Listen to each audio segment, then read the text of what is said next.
Magandang umaga, ngayon po ay araw ng Huwebes, October 19, 2023. Update po muli sa lagay ng panahon.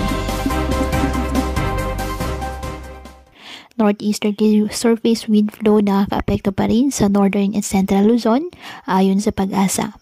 Wala naman pong bagyo o low pressure area na minomonitor sa loob po ng ating PAR na maaaring makaapekto sa lagay ng ating panahon.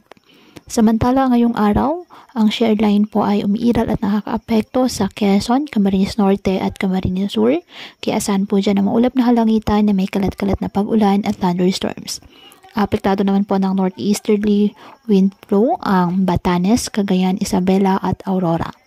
At ang nalalabing bahagi ng bansa kasama na ang Metro Manila, bahagyang maulap hanggang sa maulap na halangitan with isolated rain showers or thunderstorms dahil po sa northeasterly surface wind flow at localized thunderstorms. Kaya patuloy po na pinag-iingat ang ating mga kababayan sa banta po ng mga pagbaha or landslide, lalo na kapag may malalakas na ulan, at ugaliin po na magdala palagi ng payong o kahit anong panangga sa ulan kapag lalabas ng ating mga tahanan. At yan po muna ang update sa lagay ng panahon ngayong araw. Muli patuloy po tayo na mag-ingat at palaging tandaan, God loves you. Stay safe and God bless.